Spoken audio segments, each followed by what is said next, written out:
our guest, the manager of the Washington Senators, Cookie Lavagetto. I'll be back with Cookie in just a minute, but first, here's something else I'd like you to see. Hi, everybody. This is Bob Wolff with the manager of the Washington Senators, Cookie Lavagetto. Cookie, I know there are many things which have certainly brought you a lot of delight this season, but two big things which have helped with you and the Senators are Bob Allison, Harmon Killebrew, new sensations in the American League. That's right, Bob. You know, some years ago, these fellows were having their difficulties actually just sort of holding on. They were up and down, and now it looks like they're here to stay and for many years to come. What happened during the years which has made the difference? Bob, maybe you ought to ask Harmon Killebrew and Allison, but to answer the question myself, I would say they just keep improving. Their confidence is high, and they're catching on to Major League pitching. They're not out-finessed. They maintain their balance, and I think that as they go along, now they're as good as they're going now. I think next year they'll be better, and the following year I think they'll be a lot better. I don't think they'll reach their peak as a ball player, and they'll keep improving. And I think that the Washington Ball Club is very fortunate to come up with such outstanding ability in two young fellas like these fellas that can do everything: hit with power, run good, steal a base, good arm, good temperament, aggressive, winning spirit. They have everything, Bob. Well, that certainly is a terrific endorsement for the manager, and incidentally, we'll hear from Harmon Killebrew and Bob Allison a bit later on the program. First, I'd like to ask you about these tape measure homers that Harmon has been hitting. Do you think that he'll rank with the all-time power hitters? Well, Bob, I think as Harmon rhythm is getting better all the time. I think that now he's hit home runs, but I think he's going to hit home runs farther yet. Because his swing is getting smoother, his rhythm is getting better, and I think that what he's hit now, I think he's going to hit further. And of course, I can't say that his power is as much as Mantle, because remember when he hit that upper deck in Yankee Stadium, that was quite a belt there. But I think that maybe next year, as the rhythm gets better, that I think he's going to hit him just as far as Mantle. Now, how about Allison? He wasn't actually originally touted as a power hitter, yet he's been hitting a lot of home runs for you. Well, he's another fella, Bob. 4 years ago, he didn't look too much of a hitter. He used to chop at a ball. He looked like he played with the Bloomer girls. He did a terrific job with himself, Bob, and he keeps improving, and he's starting to loosen up, and his swing is improving. And he's strong as a bull, and I'm telling you, someday he's going to kill a pitcher if he hits him as hard as he does in a line and right back to the pitcher, and they're not going to get away out of that ball. And he used to hit a lot of balls in the ground hard. Now he's starting to get them in the air, and next year he'll probably hit more home runs that he ever hit in his life. Well, this brings up a pleasant problem for a manager, but nevertheless a problem. You have to look at one of these fellows who has, say, the raw fundamentals and decide whether or not you think that someday he will have it, and whether to put him in for experience or send him out. It must take a lot of close inspection of your own thoughts, doesn't it, in this case? Well, I think that, like Harmon, for instance, and Allison spent 2 or 3 years in the minors, I think it was a lot, it's better for them, Bob, because when they stay up in the major leagues, they're not ready for major league, and they get out finesse. A pitcher gets them going one way, and then they finesse them, and here comes the high fastballs, and the fastball comes the curve, and the change of paces, and better motion that they see down there. Well, up here, they just get confused, and you can kill a fellow like that. But if he goes down in the minor leagues, and they get on to pitching, and they find out about themselves, and they get the baseball experience, and learn the strike zone down in the minor leagues, I think it pays off better dividends to send them out, let them play 2 or 3 years and try to, first year man trying to break in the major leagues. I'm not saying that it won't be done.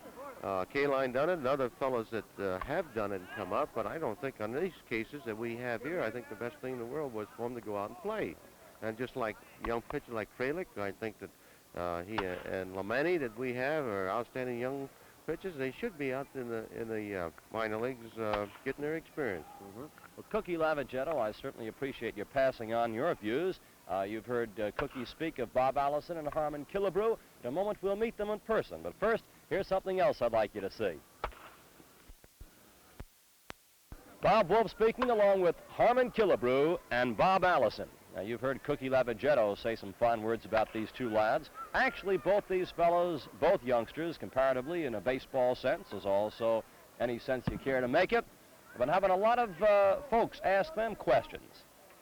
As a matter of fact, they're so used to answering questions that I think, Harm, I'll let you take the mic, and you and Bob can just sort of chat back and forth, all right? All right, Bob, fine. Here's the home run slugger, Harmon Killebrew, and one of the new great rookies of the year, Bob Allison. Okay, Thank you, Harm. Bob.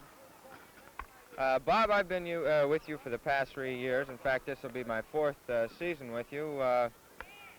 What do you think? I always thought you would be a real good hitter, and now you've come along. What do you think has been the big factor in your hitting this year? Well, Harm, it's not all just this year. It's taken a lot of time, and the past 4 years, and this is my 5th year, and I guess probably just going learning the strike zone and learning the pitchers and learning how to be confident up the plate, and well, just everything put together. It's not just 1 year you don't learn how to hit. You have to go through 4 or 5 years. That's right, Bob. I think that's one of the things that the fans fail to realize, that this thing just doesn't come upon you. It happens over a period of time, even over a period of years. And I think that right now you're doing a real good job. And in my own mind, I know that you're going to continue. Well, it takes a lot of long, hard hours, Harm. Listen, Bob, we've talked a little bit about hitting here. I was thinking that maybe we ought to talk a little bit about fielding. Now, right now you're playing center field for us and doing a real good job. Is there anything during the course of the ball game that the fans would like to know? I mean, how you play the hitters. What I was thinking of in relation to the different pitchers, would you play a hitter different according to the pitcher that was pitching that day? Well, now in Griffith Stadium here, you have to play a little bit different than you do in some of the other stadiums. Here you have a wind most of the time blowing straight away at center field, and if it's early in a ball game and there's no one on base or anything like that, and the situation doesn't call for maybe trying to throw someone out if there's a base hit or something like that, well, then I'll play everyone a little bit deeper. Of course, if we got a pitcher out there that's got real good stuff that I can see looks like he's going to have pretty good stuff, and then maybe I'll play the hitters a little bit different. Just depends on, you might say, what the weather is and how good the pitcher is that certain night and things like that. Right, Bob. The weather certainly has a lot to do with how you're going to play the hitters. Right. Harm and Bob, you're doing pretty good at this. With your hitting as well as your speaking, you have it made in all fields. Harm, something interests me about you. I think that you're the first actually Washington Senator player who was actually scouted by a senator. Isn't that right? Well, that's probably true, Bob. I was, as you might say, scouted by the late Senator Herman Walker, Republican from Idaho. Mm-hmm. He was a good friend of the late Clark Griffith, and he had Ossie Bluegee, who was the farm director at that time, come out and look at me, and that's how I happened to be signed. Mm-hmm. Bob used to play with Harmon in Chattanooga. You've seen his power before. Do you recall it very vividly in the minors as well as the majors? Well, Bob, I can recall several long balls that Harm has hit. In 1956, when we were both at Charlotte, he had several that year. And the one that stands out in my mind most there was we were in Columbus, Georgia.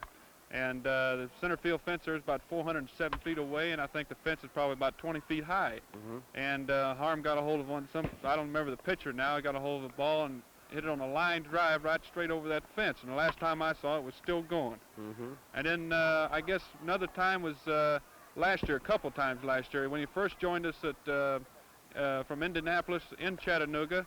The first night there, the second time up, he hit one over the Chattanooga scoreboard, which is about 50 feet high and about 370 feet down the line, left field line. Mm-hmm. So I would say that probably the ball had to travel over 400 feet to get it out of there. And another time last year in Nashville, in dead center field, they have a big scoreboard. It's also about 50 feet high. And Harm hit it dead over that center field scoreboard there and the fence over the street and on the building on the next corner. And that's very true, because when the ball hit the top of the building, we could see it bounce. Bob, just very quickly, do you recall your first major league home run and where it was? I think it was in Boston. That's right. And the He folks knows where it was. and the folks right now watching this show will be up in Boston and eagerly awaiting the play of you, Harmon Killebrew, and you, Bob Allison. Thank you very much, Bob. That's the dugout chatter, and now here's something else I'd like you to see.